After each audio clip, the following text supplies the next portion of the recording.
है सृष्टि की जननी, वो है शक्ति, भक्ति और भक्तों का आधार। हजारों वर्षों की परंपरा में जहां श्रद्धा पहुंची, वहां उसका पीठ स्थापित हुआ। आज हम शुरू करते हैं एक पवित्र यात्रा देवी के 3.5 पीठों की, जहां उसका साक्षात रूप प्रकट होता है और भक्तों का विश्वास 2 गुना होता है। इस यात्रा में आप अनुभव करेंगे कोल्हापुर की अंबाबाई का तेज, तुलजापुर की भवानी माता की शक्ति, माहूर की रेणुका माता का मातृत्व और सप्तश्रृंगी के अर्धपीठ में दिव्यता।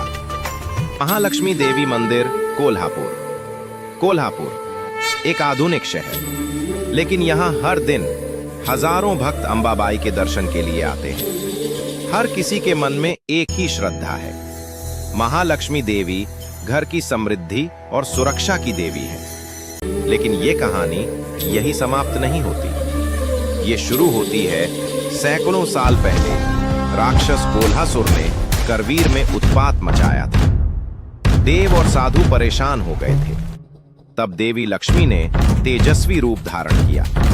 सिंह पर आरूढ़ होकर उसने महायुद्ध किया, कोल्हासुर का वध करके इस भूमि को मुक्त किया।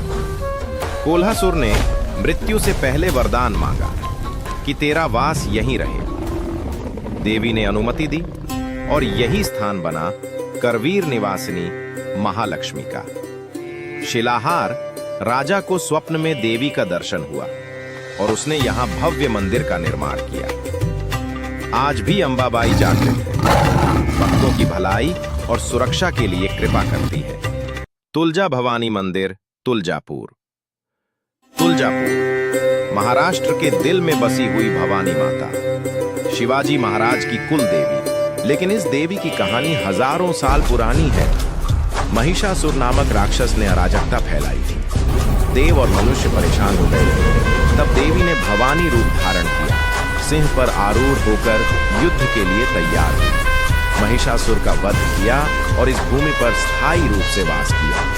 भक्तों ने यहाँ देवी की पूजा शुरू की। आगे जाकर शिवाजी महाराज ने इसे अपनी कुल देवी माना। कहते हैं कि शिवाजी महाराज को तलवार भी भवानी माता की कृपा से प्राप्त हुई थी। आज भी भवानी माता संकट में धैर्य और सुरक्षा देने वाली शक्ति है। रेणुका माता मंदिर माहूर। नांदेड़ जिले के पहाड़ी क्षेत्र में स्थित है माहूर, रेणुका माता का पवित्र स्थान।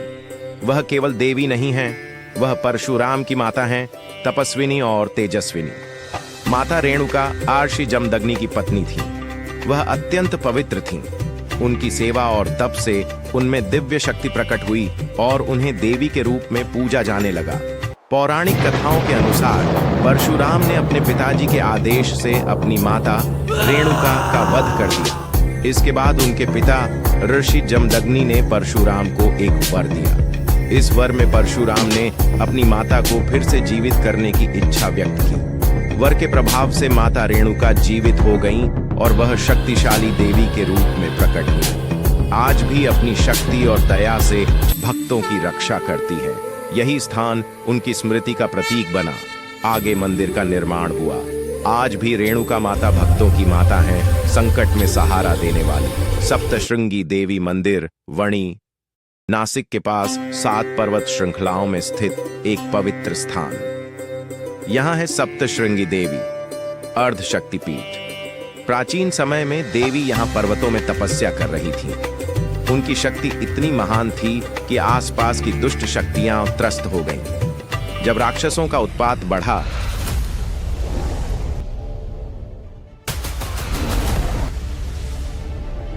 देवी ने रौद्र रूप धारण किया। सिंह पर आरूढ़ होकर उन्होंने उनका संहार किया। उनके चमत्कारों से प्रभावित होकर स्थानीय लोगों ने पूजा स्थल का निर्माण किया।